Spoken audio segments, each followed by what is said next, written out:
I am indeed profoundly conscious of the economic and livelihood distress many Kenyans are feeling at this particular moment.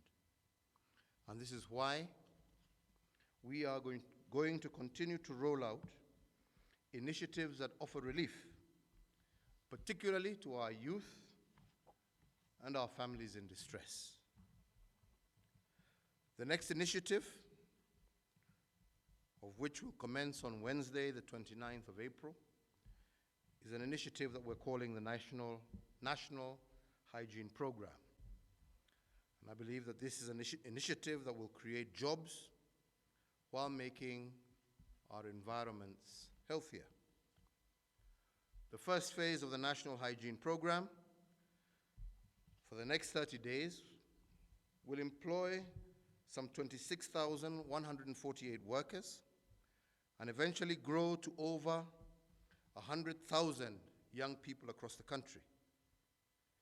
This added to the already existing 108,000 vulnerable households that are presently receiving direct cash grants, and the 8 billion Kenya shillings that our senior citizen program and vulnerable families are getting, which I believe will continue to offer tangible relief to the most needy in our society.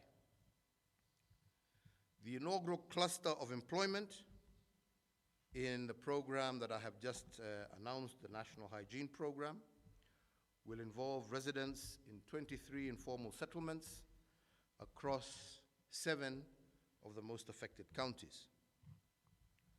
To demonstrate the principles of this approach, the making of face masks will be undertaken by 4,048 tailors residing in these settlements, and for their neighborhoods, they will make up to 250,000 masks per day. This intervention, I believe, stimulates the local economy while advancing the war against coronavirus. We have also decided to move in phases to ensure that those being employed work under proper health standards and protocols that will help us limit the rate of infection.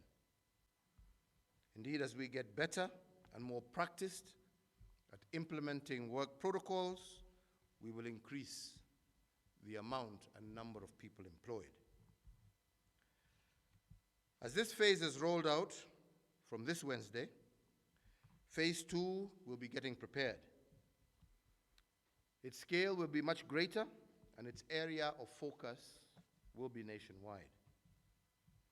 Additionally, there are already aspects of the post-coronavirus economic recovery plan that we are progressively rolling out. And my administration shall in particular activate micro, small, and medium enterprises across our country to manufacture basic medical equipment and supplies for domestic use and for export. This initiative, because we do believe we shall defeat the coronavirus, shall be nested under the universal healthcare coverage agenda and will utilize approximately 1.5 billion Kenya shillings, and the Juakali sector shall take the center stage in production while leveraging on our technical and vocational educational training centers, as well as the constituency industrial development centers. And to this end, I do direct our Ministry of Health and the Ministry of Industry and Trade to expedite the rollout of this initiative across the country, and I do encourage our governors, to whom health is one of their key roles, to please help us and support us in supporting these young men and women working in our SMEs. Our victory will come from a whole of society approach to fight this virus, and this includes our individual and collective acts of solidarity with others as individuals, as I said, as institutions, but also as a country. Indeed, I want to reaffirm today that I have spoken to most of our development partners across the world, and I have found a very positive response. In the next couple of weeks, I believe that we shall have billions of shillings that will be added through our own initiatives as well as our development partners, and these will be added to some of these initiatives that I have announced today to offer direct relief to Kenyans. And I want to thank each and every partner for their solidarity and willingness to listen and to respond to our proposals.